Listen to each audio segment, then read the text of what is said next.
Assalamualaikum warahmatullahi wabarakatuh.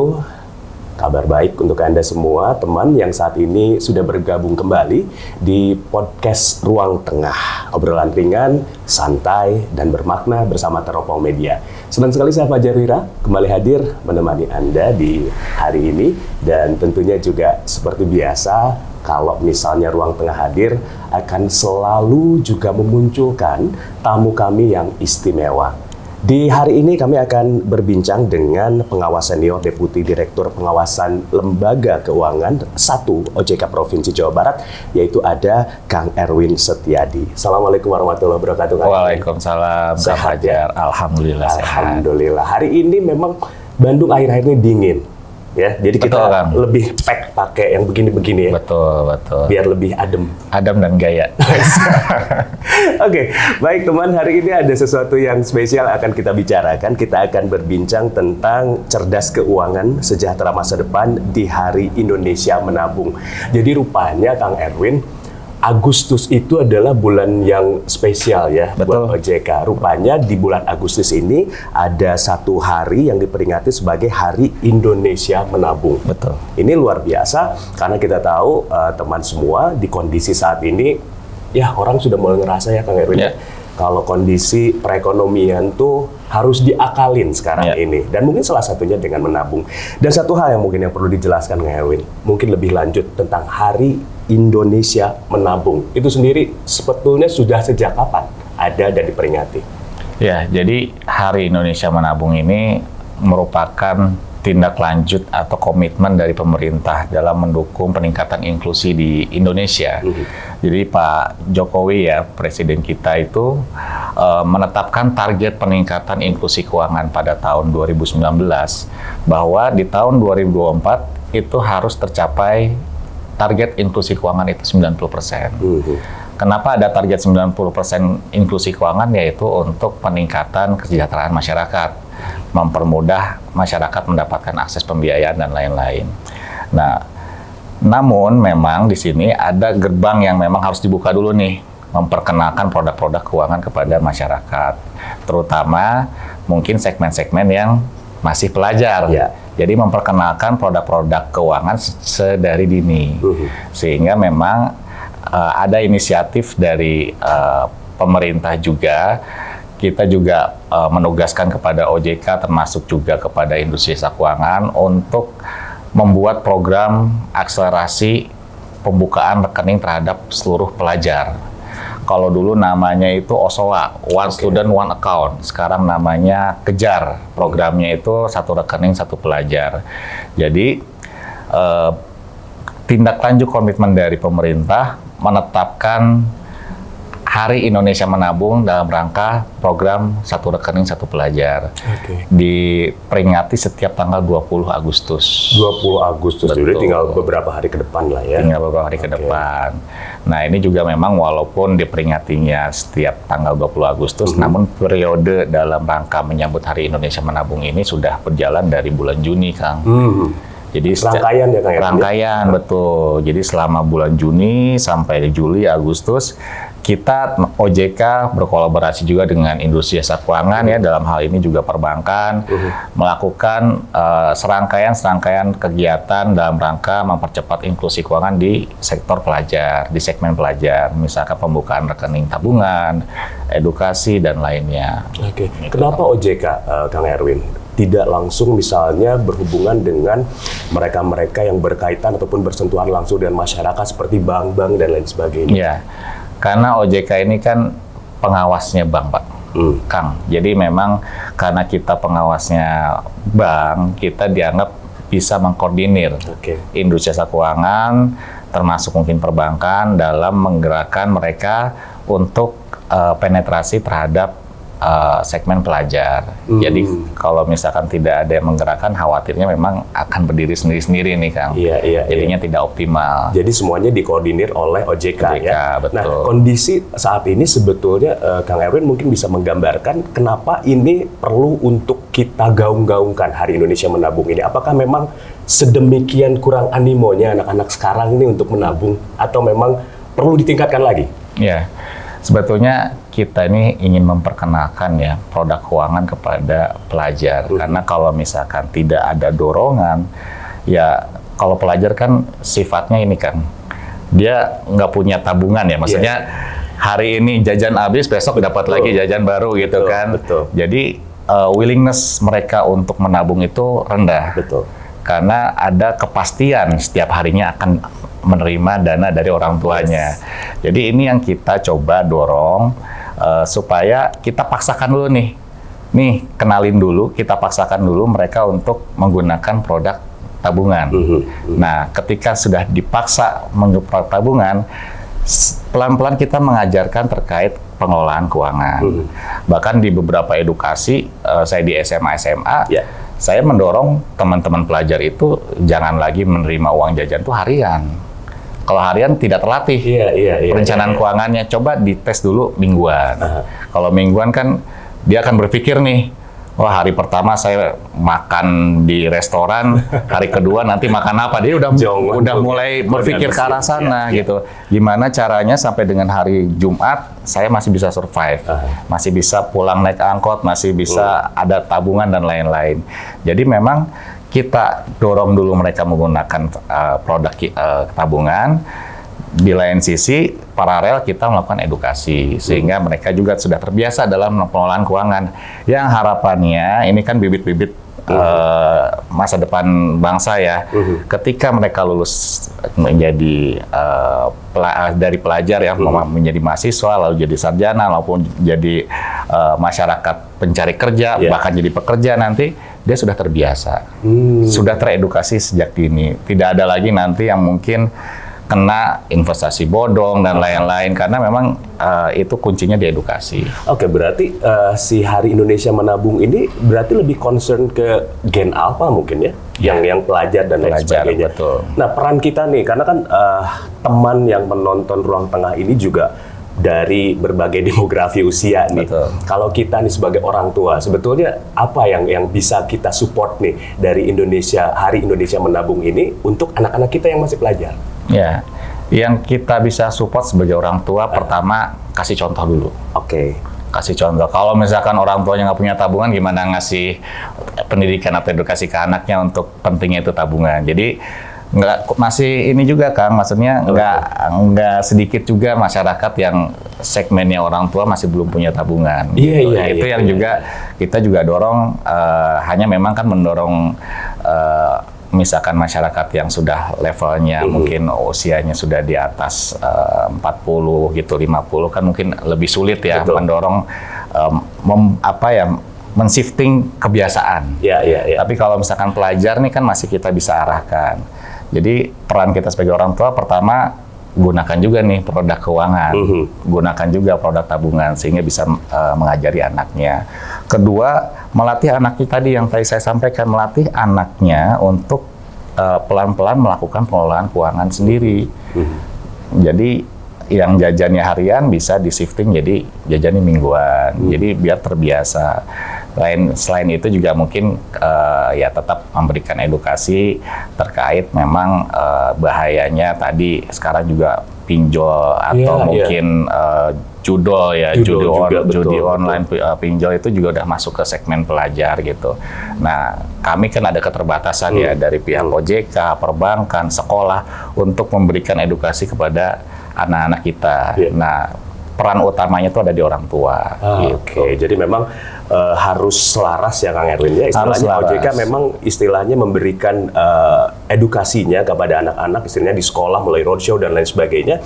Ini juga harus kita istilahnya maintain di rumah gitu ya, dengan memberikan contoh-contoh tadi. Waktu mereka kan lebih banyak di rumah. Kita akan banyak sekali keterbatasan dari sisi regulator untuk secara langsung melakukan edukasi pada seluruh pelajar. Nah itu dia teman nih. Jadi sebagai orang tua mungkin Anda semua juga yang memiliki anak-anak yang masih pelajar, ya intinya juga ada contoh yang diberikan, biasanya anak ngikut tuh ke orang tua ya. Tadi Kang Erwin menarik disampaikan bahwa ini memang bukan hanya penyelenggaraan tanggal 20 Agustus saja, tapi ini sudah merupakan sebuah rangkaian. Dari rangkaian itu ada kegiatan-kegiatan apa Kang Erwin? Kita secara masif ya bekerja sama dengan perbankan juga. Kita minta mereka melakukan edukasi-edukasi ke sekolah-sekolah, termasuk juga pembuatan rekening-rekening baru.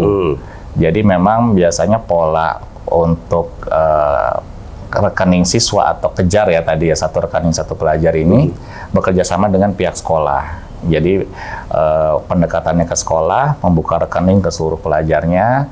Nah itu selama periode ini dilakukan secara masif. Lalu juga nanti di akhir periode ada yang namanya Kejar Award. Nah itu Kejar Award itu diberikan baik ke perbankan maupun ke pemerintah daerah juga. Oke, jadi itu ada semacam kualifikasinya kan? Ada kualifikasinya, betul. Kalau ke masyarakat lebih ke apa? Punya rekening 10 biji kah misalnya? Nah, Kejar masuk bisa award. Ya, kalau Kejar Award ini kan memang segmennya untuk pelajar kan. Oke. Jadi indikatornya sejauh mana di satu daerah itu penetrasi terhadap implementasi satu rekening satu pelajar ini berhasil. Gitu. Misalkan di satu wilayah ini jumlah pelajar ada 100.000, nah ini berapa persen nih dari pelajar ini yang sudah terinklusi dia punya rekening tabungan. Gitu. Jadi memang ada hal-hal yang harus kualifikasi yang harus dipenuhi ya. Betul. Itu masih akan dirangkaikan di bulan Agustus ini? Di Agustus ini. Termasuk juga program-program yang dilakukan, semakin program yang mungkin unik dan berdampak signifikan terhadap peningkatan ini juga jadi kriteria penilaian. Oke, Kak Erwin, ini kan sudah berjalan nih beberapa rangkaian, mungkin di sekolah ataupun di institusi pendidikan lah dan lain sebagainya. Animonya gimana tuh dari si anak-anak ini nih?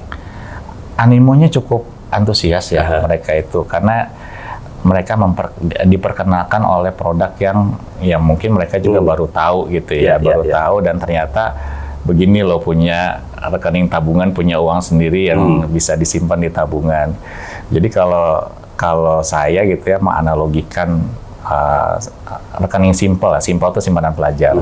Itu tuh seperti cinta pertama, Kang. Kenapa tuh? Kenapa tuh? Akan diingat terus, Kang. Oke.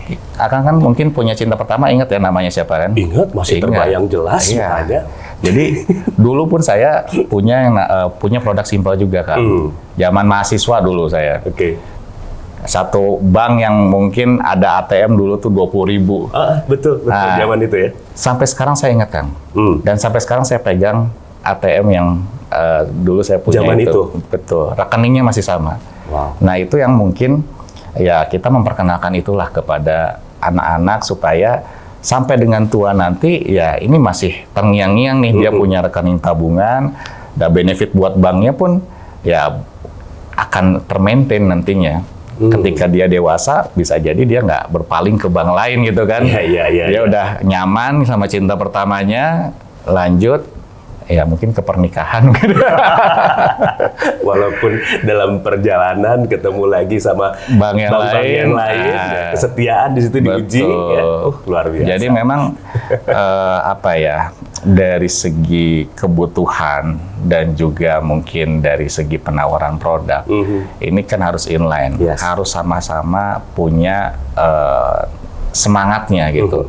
Dari kebutuhan pelajar jelas dia butuh untuk fasilitasi dia punya rekening tabungan terkait inklusi keuangannya. Tapi di sisi lain, ini benefit buat banknya apa? Karena kalau simple itu kan ibaratnya secara komersil ini tidak semenguntungkan tabungan komersil. Beda banget ya pasti. Betul. Angsurannya fiturnya aja buka rekening Rp5.000 sudah bisa buka rekening. Kalau kita kan 100.000 minimal. 100.000 betul. Gitu kan, setor 1.000 saja bisa. Kalau kita ada setor minimal dan lain-lain gitu. Tidak ada biaya administrasi, gratis. Jadi butuh sesuatu yang men-trigger perbankan itu ya semangat untuk melakukan program ini. Nah, yang bikin semangat ya tadi, ketika dia menjual program ini, menawarkan produk ini kepada pelajar, itu seperti menawarkan cinta pertama buat mereka. Nah, yang salah satu yang mungkin menjadi trigger juga adalah mungkin literasinya dari si anak-anak pelajar ataupun mahasiswa ini. Nah, kalau dilihat nih di lapangan begitu, sejauh mana literasi mereka terhadap pengelolaan keuangan dan lain sebagainya? Ya, kalau dari segi survei, ini kami melakukan survei juga kepada seluruh pelajar. Memang ruang lingkupnya se-Indonesia ya. Mungkin se-Jawa Barat kita belum ada survei secara spesifik per provinsinya. Itu tingkat literasinya itu di 56%. Cukup itu? Masih kurang. Kurang. Karena kalau tingkat literasi itu kita juga harus bandingkan tingkat inklusinya. Tingkat inklusinya itu 67%. Oke. Artinya di sini ada pelajar yang pertama memang belum punya sama sekali ya rekening. Karena nah, yang kedua ada pelajar juga yang punya rekening tapi nggak tahu manfaatnya seperti apa, resikonya seperti apa, gimana menjaga aset dia di rekening gitu. Karena tadi apa? Inklusinya lebih besar daripada literasi. Inklusi 67, literasi 56, berarti kan ada 11% pelajar yang punya tabungan tapi dia nggak ngerti. Nah ini yang memang kadang suka disalahgunakan oleh pihak-pihak yang tidak bertanggung jawab. Dia tahu punya rekening, punya tabungan, akhirnya banyak modus-modus penipuan, ditawarkan pinjol, ditawarkan mungkin judi online dan lain-lain. Itu yang mungkin kita harapannya teman-teman atau pelajar yang terinklusi itu sama nih sama literasi keuangannya 67 sama 67 yang gunakan tuh udah paham semua. Bahkan harapan kami dari 67 itu inklusi literasinya udah 100. Harusnya ya. Harusnya. Jadi walaupun mereka belum punya rekening tabungan, dia udah paham nih. Kalau nanti saya punya rekening tabungan, ini loh manfaat sama resikonya. Jadi target kita walaupun tadi inklusinya cuma 67% ya pengennya kita 100% terliterasi semuanya. Ya karena kan yang namanya pengetahuan ya istilahnya juga kalau udah jadi pondasi nih buat kita lebih gampang nanti ketika kita akan melakukan sesuatu terkait tentang keuangan. Betul. Oke. Nah satu hal juga yang mungkin tidak bisa kita hindari saat ini adalah dengan kemajuan teknologi online dan lain sebagainya. Saya lihat anak, ponakan, kalau misalnya ada transaksi mau beli apalah koin kayak buat game gitu ya, mereka selalu urusannya sama ya itu tadi pihak-pihak ketiga, bisa bank, bisa apa ya istilahnya afiliator dan lain sebagainya lah ya. Nah ini kan satu hal yang sangat membahayakan juga nih, karena kita tadi ketahui bahwa judi online sudah mengawasi ini bukan cuma mereka yang dewasa, anak-anak juga begitu. Pinjaman online yang semudah itu tidak ada syarat apapun. Nah gimana nih terkait hal ini? Iya, jadi memang kalau saya sampaikan ya, kunci untuk menjaga anak-anak kita itu tidak terjerumus pinjol game online yang mungkin lebih mengarah judi online dan lain-lain, ya adalah dari keluarganya sendiri. Termasuk dari anak itu sendiri. Karena yang mungkin mengawasi sepanjang hari itu kan keluarga ya. Nah, memang kami pun di luar itu berupaya untuk memberantas yang namanya pinjol ilegal. Tapi ya seperti kejar-kejaran Kang, gitu. Memang mereka misalkan ada pinjol yang kita blokir, pinjol yang kita tutup, platformnya dan lain-lain, ya besok buka baru. Semudah itu? Besok buka baru, tawarkan lagi. Besok buka baru, tawarkan lagi. Kita kejar-kejaran Kang. Jadi memang mengandalkan sisi terkait kita memberantas pinjol terhadap mungkin masyarakat yang terjeratnya, nah itu memang agak nggak inline gitu. Tapi lebih masuk ketika yang menjaga diri itu adalah diri kita sendiri. Makanya memang yang kita fokuskan adalah edukasinya, Kang. Karena maupun kita memberantas segimana mungkin pinjol itu pasti akan muncul. Yang namanya penjahat kan ada kesempatan pasti muncul terus gitu. Yang penting bagaimana kita memitigasi, menjaga diri kita untuk tidak terjerumus. Makanya ini peran orang tua sangat penting sekali gitu. Dan juga mungkin ya tidak turut memfasilitasi, misalkan ada anak yang minta duit untuk beli koin atau apa, itu perlu diverifikasi lebih lanjut ini game apa, ada unsur judi online-nya atau tidak gitu. Jadi itu memang kita harapkan peran orang tua tuh lebih intensif lah untuk pengawasan, termasuk ini ya terkait penggunaan gadget ya dari anak-anak kita gitu. Oke, nah terkait tentang literasi, ini kembali lagi ke literasi, karena kan tadi yang sudah disampaikan oleh Kang Erwin, memang pada intinya literasi ini harusnya menyeluruhkan ya. Kalau sekarang ini konsen mungkin ke pelajar ataupun mahasiswa karena terkait dengan Hari Indonesia Menabung Agustus. Nah kalau untuk yang orang-orang tuanya nih, karena kan orang-orang tua kan lebih seperti kami disampaikan tadi agak sulit gitu untuk diberikan informasi. Tapi kan kadang-kadang karena kepepet perekonomian dan lain sebagainya, pinjol begitu mudah. Itu seperti apa edukasi untuk mereka? Iya, jadi kita juga selain ke segmen pelajar, kita juga selalu melakukan edukasi ini. Memang jalurnya nggak sporadis ya Kang, karena kita juga keterbatasan sumber daya pastinya. Jadi kita juga bekerja sama dengan komunitas-komunitas kemasyarakatan Kang, gitu. Jadi kita juga bekerja sama dengan pemerintah daerah, bahkan kita membentuk yang namanya Tim Percepatan Akses Keuangan Daerah Kang, TPAKD. Saat ini mungkin hampir seluruh provinsi di Indonesia itu sudah memiliki TPAKD. Itu pembinanya itu adalah gubernur masing-masing provinsi kan. Jadi kita berkolaborasi baik dengan dinas koperasi, lalu juga mungkin dengan lembaga keuangan lainnya, itu melakukan edukasi-edukasi terhadap masyarakat-masyarakat yang selama ini mungkin tidak terjangkau industri jasa keuangan.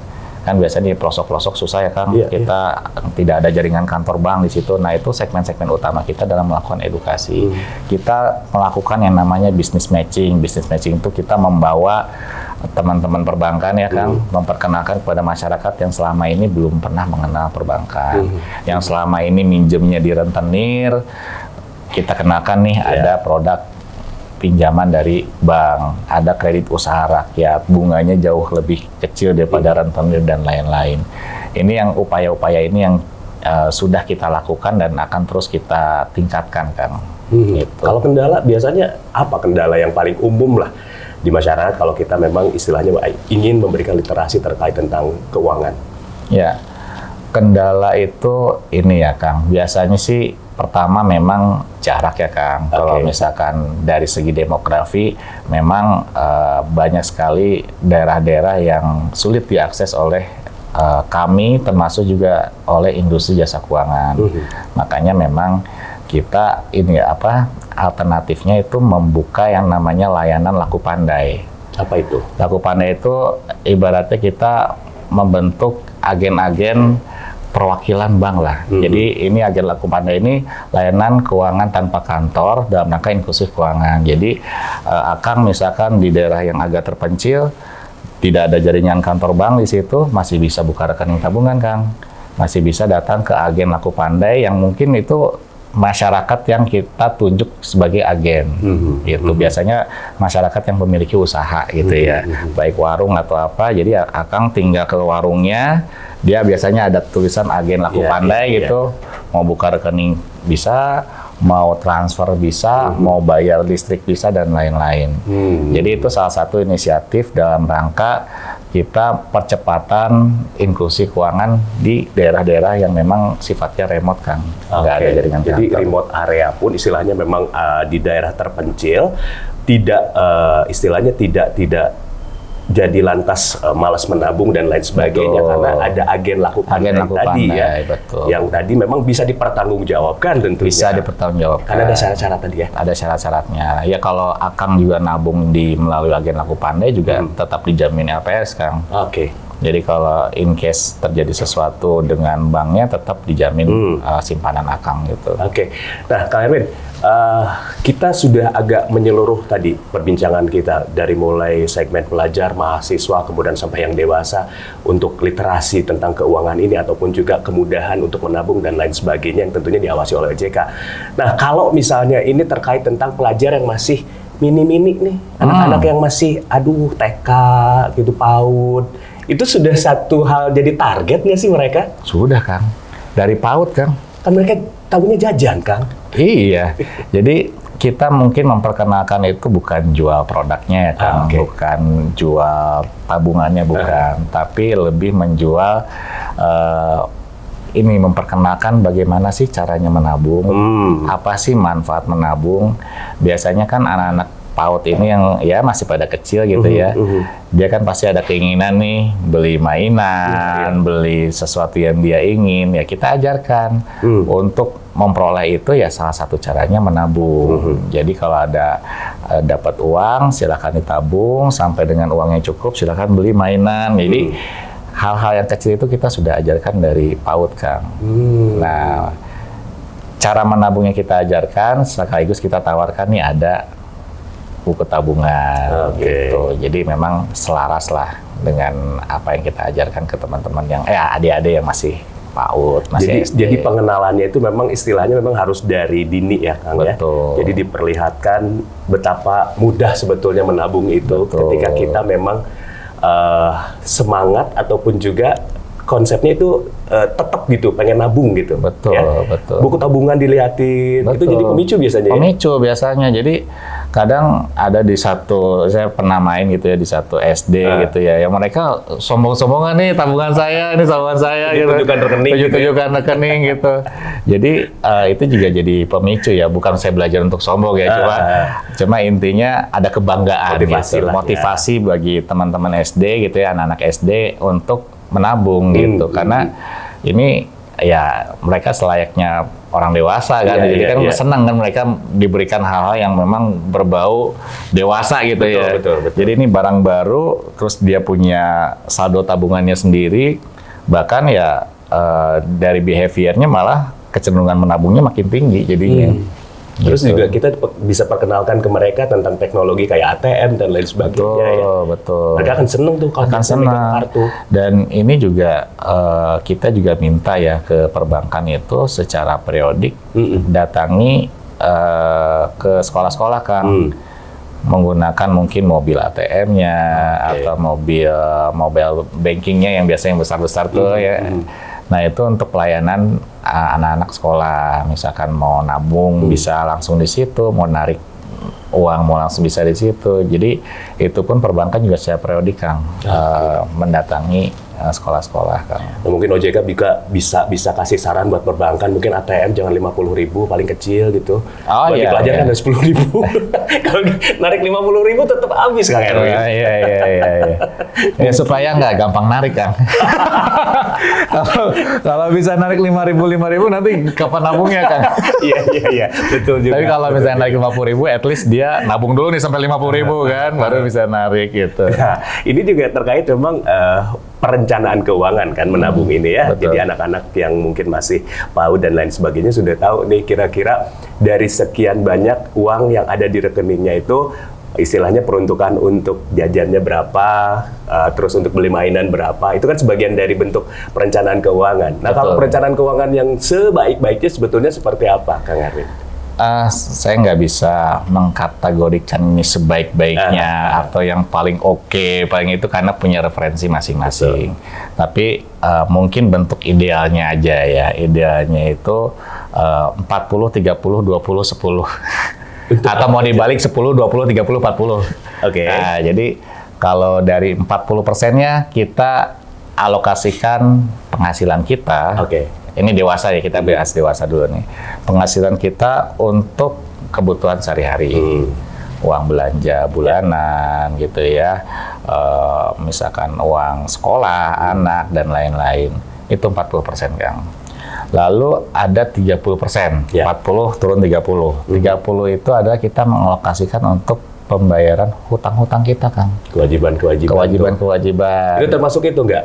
Bayar listrik, kayak gitu-gitu? Oh enggak, itu masuk ke kebutuhan 40 tadi. Oh yang 40 kalau 40. Kalau yang 30 itu, Kang misalkan punya KPR, nah dialokasikan ke situ. Punya kartu kredit, dialokasikan ke situ gitu ya. Jadi itu segala macam yang sifatnya angsuran ataupun kewajiban itu masuk ke 30%. Jadi kita juga tidak menyarankan masyarakat gitu ya mempunyai angsuran hutang atau angsuran kredit atau angsuran kewajiban itu melebihi dari 30% karena sudah dianggap mungkin tidak ideal gitu, tidak ideal, dikhawatirkannya bisa mengganggu tadi 40% kebutuhan yang akan digunakan betul. Nah, itu terkait yang tadi 30. Nah, 20% itu untuk investasi, Kang. Oke. Investasi, menabung, plus asuransi, Kang. Karena kadang kita ini sibuk cari harta ya, Kang. Sibuk cari aset, betul nggak, Kang? Iya. Tapi lupa jagain, Kang. Betul. Kita nggak berpikir ketika kita sakit, kita ngumpulin 100 juta tuh mungkin setahun gitu ya, setahun atau 2 tahun. Sakit tuh 100 juta bisa 2 hari, Pak, Kang. Habis. Jadi itulah 20%. Tadi ada investasinya, ada asuransinya. Selain kita menginvestasikan harta yang kita sudah dapat, kita harus jaga juga. Jangan sampai ketika ada kejadian yang tidak inginkan, tiba-tiba hilang aset yang udah dikumpulin berapa lama ya, Kang. Itu 20%. Terakhir 10% itu sosial, Kang. Oke. Sosial itu ya zakat kah, atau mungkin infak, atau mungkin kita punya teman kemalangan, kita juga alokasikan gitu ya, atau mungkin ada yang ulang tahun ya alokasi dari 10% itu. Oke, tapi senang-senangnya kapan? Masa kita kayak magic jar di rumah terus? Senang-senangnya? Masuk yang kemana nih? Ini kan ideal ya, Kang. Jadi kalau misalkan mau senang-senang silakan mungkin di yang porsi yang 20% tadi, Kang. Oke. Kalau mau senang-senang jangan mengganggu kebutuhan sehari-hari. Nah, intinya itu. Jangan mengganggu angsuran hutang. Kita jalankan, sering banyak kasus, Kang. Di-spill di media sosial, jalan-jalan tapi utang nggak dibayar gitu, kan. Nah, itu jangan sampai terganggu seperti itu, Kang. Jadi kalau mau Akang jalan-jalan mungkin lebih dialokasikan di 20% tadi.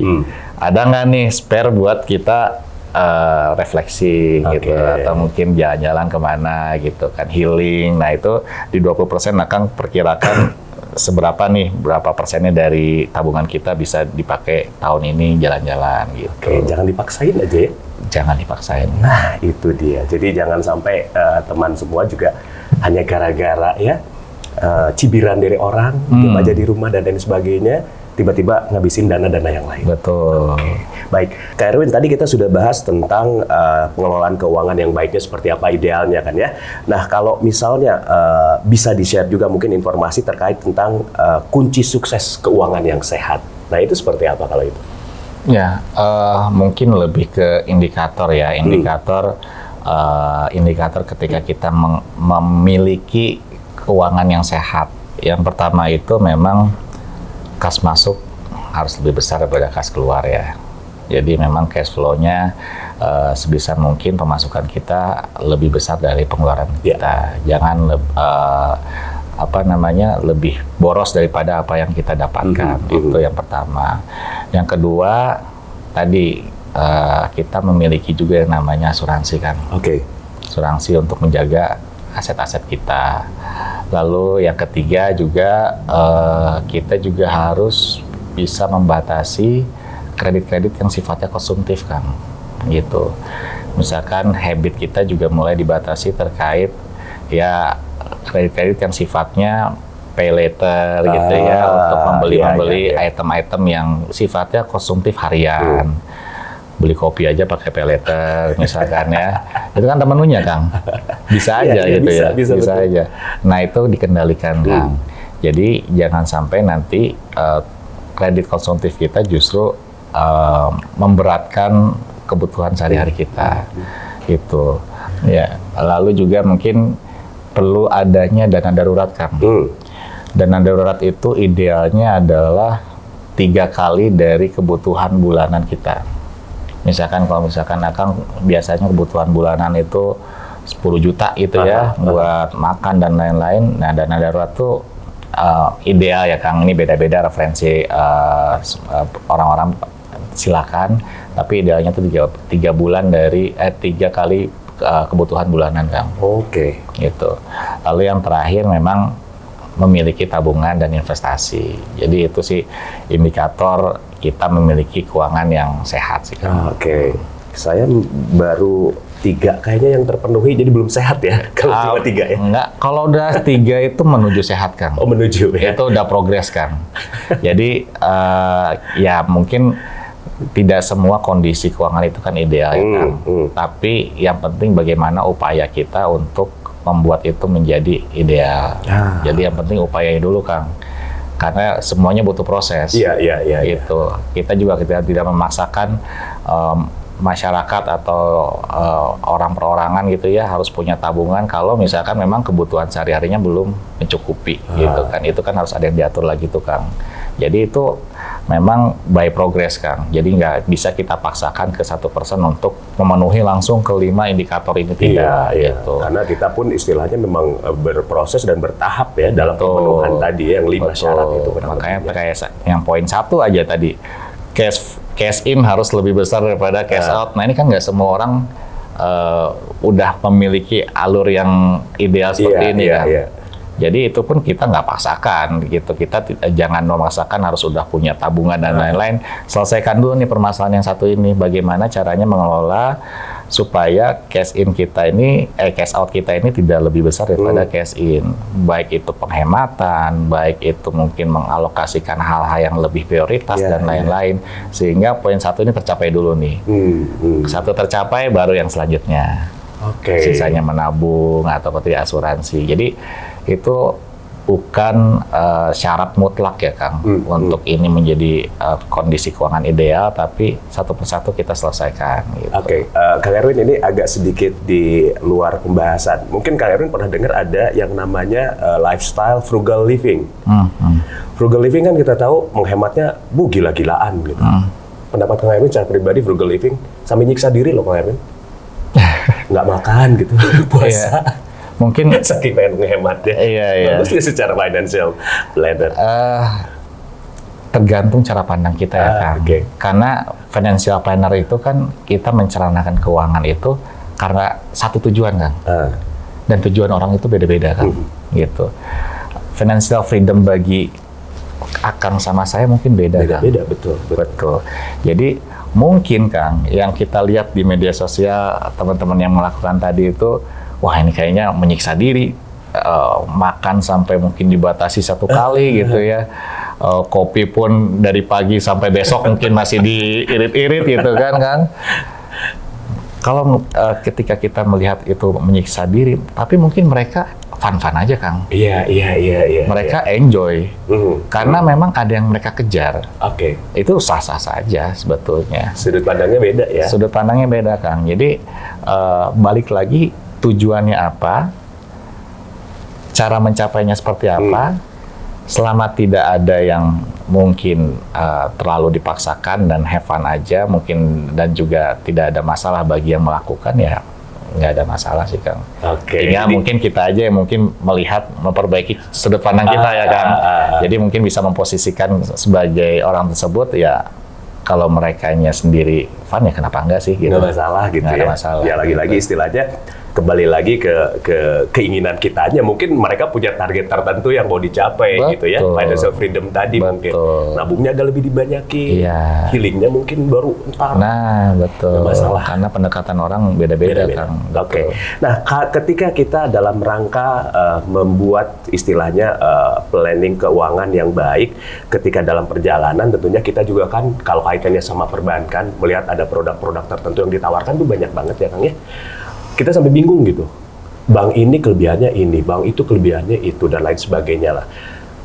Kita sebenarnya bisa cari tahu nggak tentang produk-produk yang ditawarkan bank ini ke OJK gitu? Ataupun juga ketika muncul masalah? Bisa Kang. Seperti apa tuh? Bisa. Jadi kita juga ada hotline centernya ya, ada call centernya, bisa ditelepon di kontak 157 Kang. Itu akan mau nanya apapun terkait industri jasa keuangan bisa difasilitasi. Bahkan akan mau pengaduan pun bisa kita akomodir Kang. Misalkan tiba-tiba dana akan hilang di rekening gitu kan. Nah, Kang bisa ngadu juga ke kontak 157. Atau di WhatsApp juga bisa Kang, di 081 157-nya 3 kali. 157 157 517. Kang misalkan ragu-ragu nih, ada penawaran produk dari PTA gitu ya, investasi nih mirip-mirip deposito misalkan. Akang ragu nih, ini legal nggak nih gitu kan, aman nggak? Akang WhatsApp aja nama PT-nya ke WhatsApp itu Kang. Nanti dia akan balas bahwa PT ini terdaftar atau tidak di OJK. Tapi kalau misalkan terdaftar, ya semestinya lebih aman dibandingkan yang tidak terdaftar gitu. Walaupun tetap aja ada resikonya. Nah ini juga kita juga harus bisa mengenali diri Kang. Karena tidak semua produk investasi yang ditawarkan perbankan sekalipun yang legal itu cocok dengan kita. Jadi kita harus mengenali diri kita ini tipe yang seperti apa. Kita tuh inginnya seperti apa. Batas kita menerima kerugian itu seperti apa gitu. Jadi profil resiko kita harus kita pahami. Karena ya idealnya kita mau return tinggi ya risknya tinggi juga. Keuntungan tinggi, resikonya tinggi. Tapi kalau misalkan kita tipe orang yang ya cari aman, ya kita cari ya yang resikonya rendah, walaupun returnnya juga nggak terlalu tinggi gitu. Jadi balik lagi ke kita kan, jangan sampai kita tipenya yang cari aman gitu ya, tapi ketika bank menawarkan mungkin ada produk yang bundling dengan saham yang sifatnya fluktuatif dan lain-lain, ya nggak cocok kan. Nanti ketika loss kita nggak siap menerima kerugiannya gitu, karena kita tipenya cari aman. Gitu. Konsultasi seperti itu dilayani berarti ya? Kenapa Kang? Konsultasinya juga dilayani? Kalau konsultasinya mungkin terbatas terkait informasi produk sih Kang. Gitu.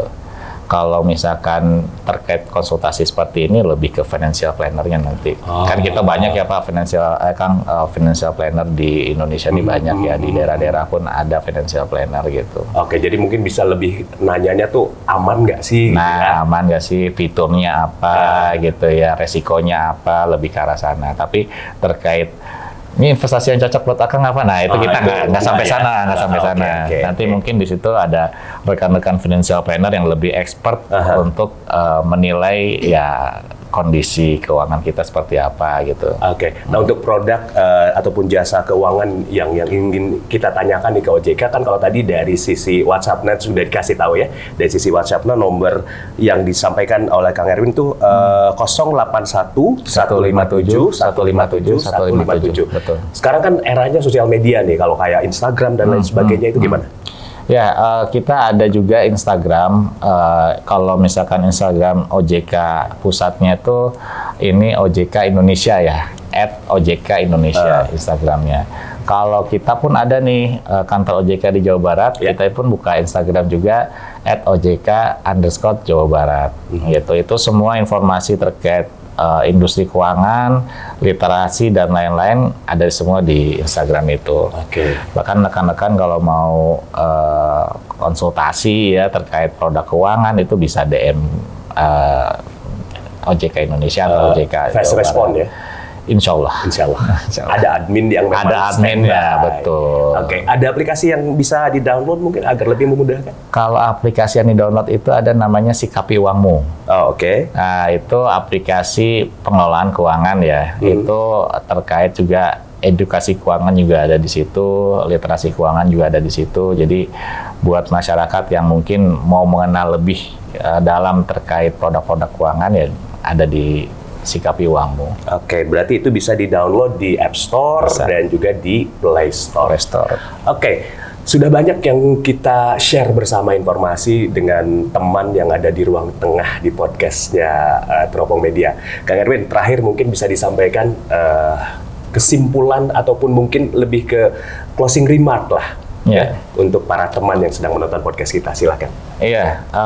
Buat sahabat bahasanya teman ya. Buat teman-teman mungkin yang mengikuti podcast ini, saya mungkin sedikit memberikan pesan itu dalam pengelolaan keuangan itu kita harus mengingat yang namanya 3K. Yang pertama itu kebutuhan, yang kedua itu kemampuan, yang ketiga itu keamanan dalam pengelolaan keuangan. Lalu juga ketika investasi kita harus ingat 2L, legal dan logis. Tujuannya apa? Supaya kita terhindar yang namanya investasi ilegal, investasi bodong, judi online, sampai dengan pinjol-pinjol ilegal. Mungkin itu ya pesan dari saya. Semoga bermanfaat buat teman-teman semua. Ya, teman Erwin Setiadi, pengawas senior Deputi Direktur Pengawasan Lembaga Jasa Keuangan 1 OJK Provinsi Jawa Barat.